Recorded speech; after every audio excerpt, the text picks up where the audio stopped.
3, 2, 1. Hola, no financieros. Vamos con un episodio, una lupa, podríamos decir, sí, porque va de un solo tema.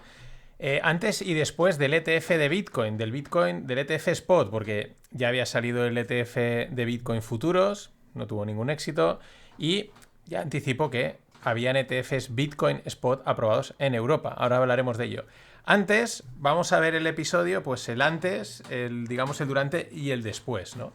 Lo primero, estas son unas declaraciones de Gary Gensler, el que manda en la SEC, que le preguntaban, pues aproximadamente unos 5 o 6 días antes de que se aprobase el Obviously, the Commission and the staff of the Commission is still hard at work on a number of issues, one of them dealing with a number of filings of spot Bitcoin ETFs. You know, Mr. Chair, I have to ask you this question. There has been a lot... I suspected we did something very significant about the $26 trillion Treasury market, which is really the base of our entire capital markets. It's how we fund our government. It's how our Federal Reserve does monetary policy. It's how we maintain the dollar dominance around the globe. And you want to ask me about crypto? In my defense, Commissioner Ueda also brought up crypto in this open meeting. Priorities? I mean, the U.S. Treasury market is a very consequential, very important market. Crypto securities are not only much smaller, it's not how we fund our government, it's not how we conduct monetary policy, and for many investors, they've been harmed in that market. And they're being harmed because there's too much non-compliance. It's not just non-compliance with securities laws, it's non-compliance with a raft of other laws. Our sister regulator in the market space, the Commodity Futures. Bueno, corto aquí, para que no se haga largo, pero aquí dice muchísimo, ¿no?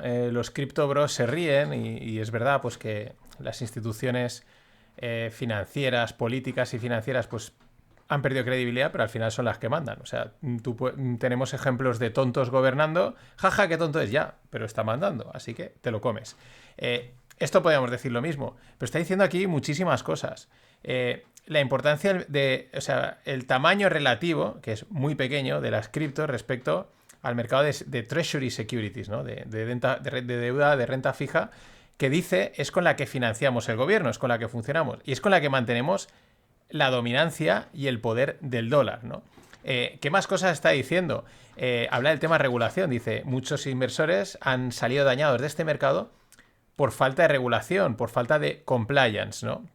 Entonces, está dando las líneas de realmente, pues, cómo piensan y qué es lo que les importa. Y esto ahora, a lo largo del podcast, veremos que van a ir saliendo temas de estos puntitas que ha comentado aquí Gary Gensler, ¿no? Pues eso, el tema del blanqueo de dinero, del compliance y dónde está realmente lo importante y qué es realmente lo importante, porque ya os aviso que realmente la SEC se ha visto obligada a aprobar este ETF. Pero vamos a un poquito después, ¿no? Justo antes de que se aprobase el ETF, el día de antes, el propio Gary Gensler hacía un tuit en el que llamaba a la cautela, a ir con calma, a no aventurarse, a informarse a la hora de invertir en criptoactivos, ¿no? El típico disclaimer que hace cualquier profesional de la inversión o relacionado con el mundo de la inversión de mucho cuidado, etcétera, a ver lo que hacéis, etcétera, ¿no? Eso ya se interpretó como un aviso previo a la aprobación del ETF, que estaba ya en realidad muy cantado.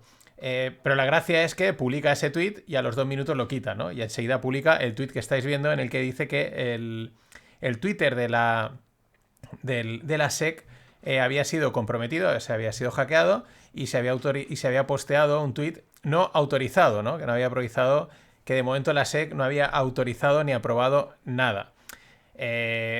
Ya llamó la atención, mucha gente pues especulaba que probablemente había sido un fat finger, alguien en vez de programar a las 9 del día 10, pues lo programó a las 9 del día 9, ¿no? Entonces salió el tweet y enseguida lo borraron. Remarcaba que no estaba aprobado ningún ETF de Bitcoin, pero al mismo tiempo pues empezaron a salir listados en Bloomberg, en la terminal, los tickers de los ETF. O sea, estaba realmente bastante cantado. De hecho, es curioso porque al día siguiente, cuando emiten la circular oficial de aprobación del ETF, de los ETFs, porque son 11 o 12, vuelve a pasar lo mismo. Lo publican y a los 10 minutos la vuelven a quitar, que había habido un error. O sea, dices, ¿pero quién está llevando? O sea, ¿qué clase de sistema de seguridad tenéis? ¿O quién lleva las cuentas, la web? ¿Quién es el community manager de la SEC? ¿Un mono? O sea, ¿qué pasa, no? Es que realmente es de auténtica coña. La realidad, pues, oye, ¿cuántas tandas de FOMO llevamos? ¿Vale? Esto es a lo que vamos. O sea, ¿cuántas? Es que si ya entran los institucionales, es que esta es la adopción, el bull run, ¿no? Esta es la última vez para comprar Bitcoin a este precio, ¿no? ¿Cuántas? Nada. Esto es los mismos ciclos virales de siempre que ya empiezan a ser repetitivos. Creo que vamos por el tercero o el cuarto.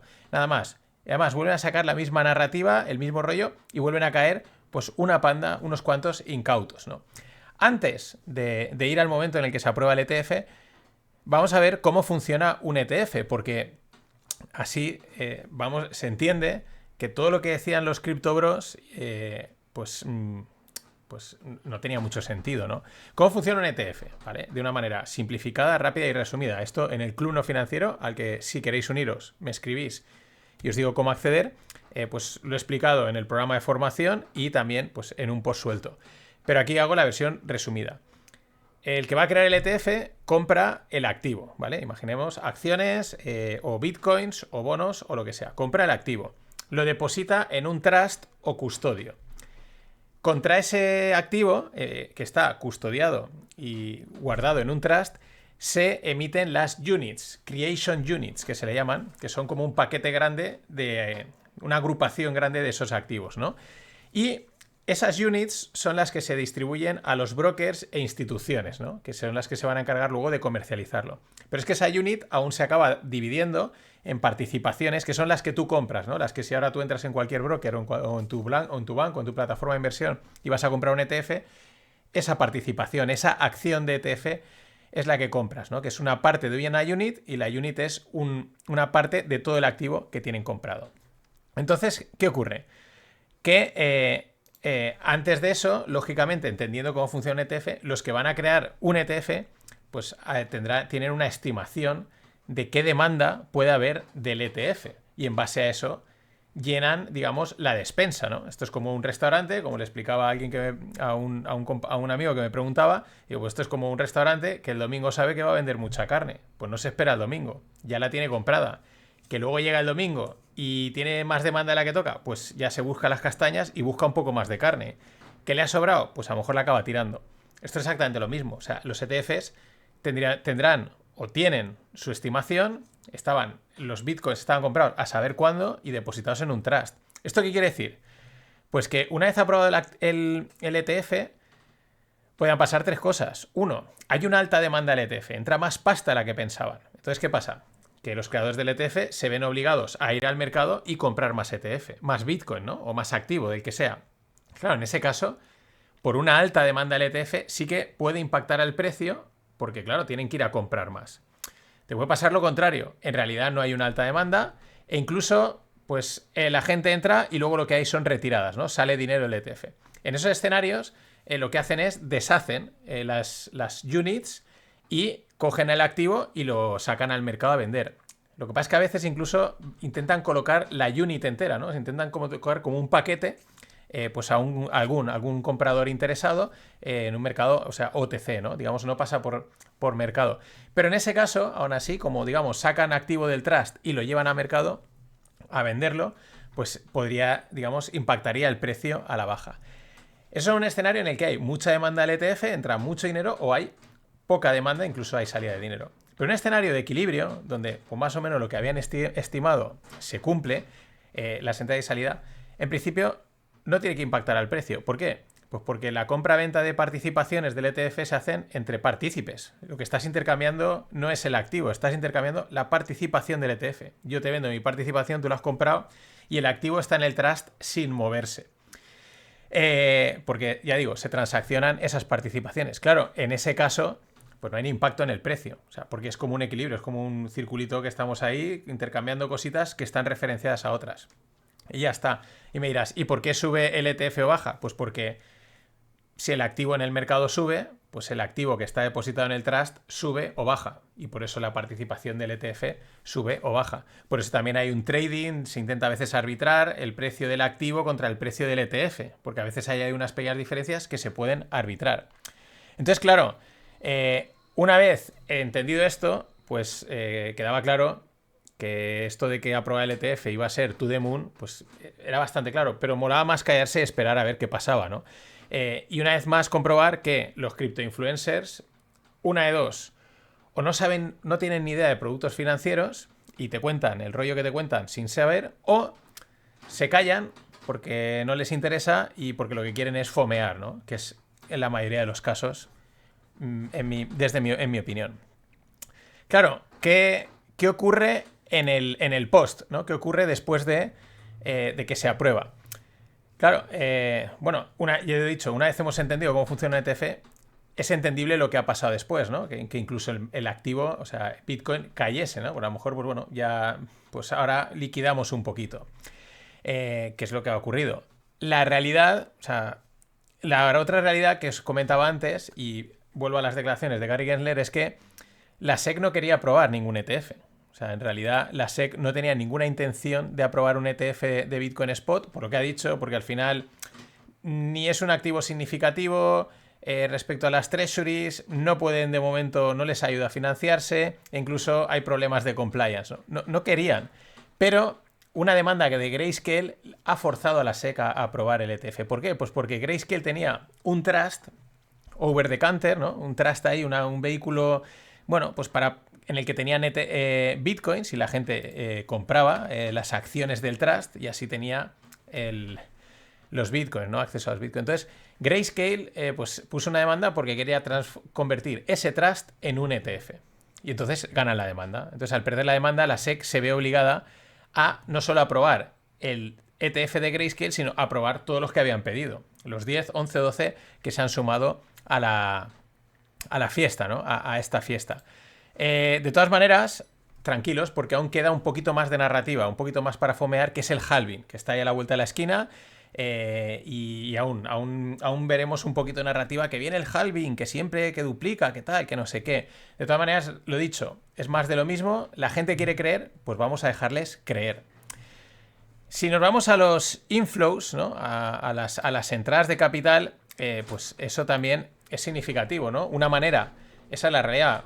Siempre nos dicen, ¿no? El interés de los institucionales van a entrar en masa, porque los institucionales, ya hemos tenido otras épocas en las que están entrando los institucionales, lo que entraron como Guggenheim, metió, creo que fueron 600 kilos, sacó 1000 y pico y se fue a casa, ¿no? Los institucionales, ¿no? Pero es que los institucionales. Pues bueno, ahora que hay un producto institucional como es un ETF, es una buena forma de medir el interés que hay de los institucionales en los ETFs. ¿Qué es lo que hemos visto? Pues en los 2 primeros días entraron unos 2 billions en total entre los 10, 11, 12, porque ahí varían un poco las cifras, ETFs. Unos 2 billions, ¿vale? En las primeras 48 horas. En los siguientes 4 días lo que han entrado ha sido como unos 11 billions, como a 1 billion por ETF. A esto hay que ponerlo en perspectiva. ¿Está bien? ¿Está mal? Yo creo que está, bueno, bien, justito, sin pasarse. No me parece esa, ¡buah! Van a entrar. Ahora te dirán, no, es que irán entrando poco a poco. Yo creo que si tenían que entrar, hubiesen entrado en el momento o se están esperando. Vamos a ponerlo en perspectiva. Solo el ETF, un ETF que se llama Vanguard Total Bond, que es el mayor ETF de bonos del mundo, tiene 100 billions. Uno de los mayores ETFs que existe, que es un SP500 de State Street, tiene 400 billions. O sea, solo 2 ETFs tienen 500 billions y esto entre 11 ETFs en 4 días han cogido 11 billions. El mercado, por ejemplo, BlackRock estima que solo de ETFs de renta fija para el año 2030 esperan que llegue a ser 5 trillions. Es decir, mucho capital, muchísimo tiene que entrar en los ETFs de Bitcoin para que sea algo significativo, para que llegue a ser algo como nos venden significativo, de peso. Ya he dicho muchas veces que realmente es un activo de riesgo, es un SP multiplicado por 7 y ni oro digital ni rollos de los que cuentan. Pero bueno, ya digo, debería entrar muchísima pasta, muchísima y de una manera muy bestia, para que deje de ser, para que sea algo significativo y no sea algo meramente anecdótico. Ya digo, entre que la SEC la ha probado un poco forzada y bueno, que muchos dirán, bueno, pues por si acaso le metemos un poquito, ¿no? Pero no van a meter la mayor parte. Pero es una medida interesante, ¿no? Como decía, como medida de la demanda institucional. Ya decía antes que habían avisos. En Europa ya se habían aprobado los ETFs spot de Bitcoin y el mínimo para entrar en 100.000 euros, es decir, corte institucional, y apenas habían tenido demanda. Creo que había uno o dos que llevaban meses sin que entrase ni un solo euro. O sea, avisos habían, ¿no? Esto, una vez más, como digo, es narrative down, ¿no? Como cuando hacen las películas que cae un officer, un policía, pues lo mismo. Otra narrative down del mundo cripto. Pero bueno, vamos a darle un poquito más de tiempo a ver qué pasa. Ahora vamos con los chistes, ¿no? Porque siempre hay anécdotas y curiosidades muy llamativas en el mundo cripto. La primera, pues que los custodios de los ETFs, aquí tenéis los 10-12 aplicantes, VanEck, BlackRock, Bitwise, ARK, WisdomTree, etc., tienen un custodio. Bueno, pues los custodios son Coinbase y Gemini. Coinbase y Gemini están siendo investigados por la SEC por vender securities que no están registradas. O sea, esto es muy curioso, ¿no? O sea, esto cuadra muy bien con la idea de que la SEC en realidad, pues probablemente no me apetecía probarlo. Pues claro, voy a probar una cosa en la que los custodios, yo los estoy investigando por vender cosas que no tenían que vender. O sea, es que el mundo cripto es acojonante, ¿no? Más cosas de chiste. Nuestro amigo Michael Matt Saylor, que también ahora le pongo un apodo más, que es Michael Consejos Vendo, que para mí no tengo. ¿Por qué? Pues porque Michael ha estado vendiendo acciones propias de MicroStrategy al ritmo que se acercaba a la aprobación del ETF, ¿no? Bueno, no, o sea, quiero decir, que si tanto cree en Bitcoin y está utilizando MicroStrategy para comprar Bitcoin, ¿por qué está deshaciéndose de las acciones? En fin, que vengan y nos lo expliquen. Y luego hay otra cosa, ahí tenéis el documento, el típico filing de la SEC, donde está viendo lo que está comprando y vendiendo el amigo Michael Saylor. Y luego otra trampa más, o sea, hemos visto, como decía, la parte regulatoria, pero el otro ataque que digamos el sistema está haciendo es el mediático, ¿no? Ya ha habido, entonces ya mucha gente a pie de calle cuando se le pregunta cripto, ¿no? O sea, es como, qué raro, ¿no? Pero eso es feo, ¿no? La gente pierde dinero ahí, ¿no? Eso ya está ahí, ya el golpe a la imagen, se lo dieron hace un año y algo, y ahí está, pero creo que va a venir otra oleada. Por ejemplo, esta noticia, Cristiano Ronaldo se afronta una demanda de 1.000 millones en Estados Unidos por asociarse a Binance. Los demandantes dicen que como el futbolista lanzó una colección de NFTs, pues que eso les llevó a invertir y que claro, pues una demanda de 1.000 kilos. Más allá de que la demanda prospere o no, esto lo que hace es mucho daño a nivel mediático.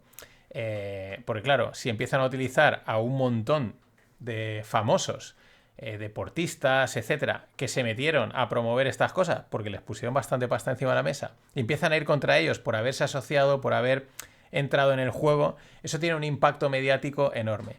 Y aunque luego se demuestre que sí, que no y que tal, la imagen pública ya la has dañado, ¿no? Y eso no lo cambia nadie. Y esa es la otra pinza que le llevan haciendo al sector cripto. Están haciendo, 1, la regulación, 2, la parte de imagen. 2 conclusiones, ¿no? Para cerrar este podcast. La semana que viene hablaré un poquito más también. Ethereum y tal, están saliendo cosas relacionadas. La primera, lo que decía, el jaque mate lento, ¿no? Por un lado hemos tenido la regulación. Ahora la entrada del ETF o la aprobación del ETF para mí es ya la confirmación absoluta de que esto está en manos de Wall Street. Quizás siempre lo ha estado o lleva ya tiempo estando, pero ya es mega confirmado, ¿no? Ya está, cripto empieza a estar totalmente regulado y en manos de Wall Street. También hay que tener en cuenta que luego entran los productos financieros, esto lo explicábamos. Tú cuando empiezas cuantos más productos financieros se creen en torno a un criptoactivo, por ejemplo a Bitcoin, más estructuras, más posiciones se empiezan a montar contra él, ¿no? O sea, el que se pone corto, el que intenta arbitrar, el que está vendiendo pero también está comprando porque compra el ETF y está comprando el activo, intenta hacer 20.000 estrategias que comprimen el precio, ¿no? Ya empiezan a estabilizarlo en términos de volatilidad, con lo cual estas rollos que cuentan de to the moon y tal empiezan a ser cada vez menos probables, porque si se comprime la volatilidad es difícil que pase. Puedes tener un activo un poquito más estable. De hecho, los propios pumpers, como son el inversor de Silicon Valley, que no me sale ahora el nombre, y nuestra amiga Cathie Wood, hace 2 años te decían Bitcoin a 1 millón y ahora ya te dicen 250.000, 300.000, que es lo que ellos ven. O sea, le han metido un recorte ellos así del 75% y tú le puedes meter otro recorte porque si no acertaba el anterior es muy probable que este no lo acierten. Pero ahí tienes, ¿no? La regulación y las manos de Wall Street ya están. Mucha gente te dice, es que Bitcoin no se puede regular. Si es que no necesitan regular Bitcoin, con que regulen a los que dan acceso a Bitcoin, a los exchanges, a los custodios, a toda esta gente, con que regules las vías de acceso, pues ya lo tienes controlado. Exchanges y ETFs, checkmate. No, es que tal, lo hago privado y tal, bien. La gincana de la privacidad que yo le digo, vete ahí a hacer historias de estas. Pero la realidad es que la mayoría de la gente va a ir a lo cómodo, que son exchanges, wallets y este tipo de cosas. Y eso, pues lo tienen prácticamente controlado y regulado. Esa es una de las conclusiones. La otra de las conclusiones es que es la que yo digo, el bar y las Coca-Colas. Para mí, tanto a nivel institucional como a nivel retail, el interés en invertir Bitcoin me da, por los datos, y me da la intuición que en realidad es muy limitado, ¿vale? Y incluso te empezaría a decir que está casi cubierto, ¿no? O sea, lo que la gente, tanto institucionales como retail, están dispuestos a meter en Bitcoin en términos de porcentaje de cartera. Está ya cubierto o prácticamente cubierto, ¿no? Es una sensación, es un feeling, y por eso digo lo del bar y las Coca-Colas. Imagínate un bar y los refrescos que sirve. Pues pongamos una referencia de 100 refrescos día. ¿Qué pasa? Pues ¿cuántas Coca-Colas pueden vender? Imaginemos 90, ¿no? La Coca-Cola se vende un huevo, 90 Coca-Colas al día. Fantas, pues 5. Aquarius, pues otros 5. Y los Bitter Cash y otros refrescos así más raros, pues igual venden 1 cada 2 días, ¿no? Claro, una vez tú has cubierto la demanda de Bitter Cash y otros refrescos, pues sabes que no va a haber más, sabes que no vas a vender más, sabes que tendría que ocurrir algo muy loco para que se dispare la demanda de Bitter Cash y otros refrescos, ¿no? Algo muy loco. Y aunque se disparase, ¿qué pasarías? De vender 1 cada 2 días a vender 2 al día, 3 al día, sigues estando muy lejos de las 90 Coca-Colas, ¿no? Y sabes que eso es muy difícil que cambie. O sea, y tiene su mercado y su nicho y su público. Y no hay más gente dispuesta a tomar X Bitter Cash o otro tipo de refrescos, ¿no? Sí, el Bitter Cash es un guiño a Bitácora, ¿no? Yo así veo Bitcoin, ¿vale?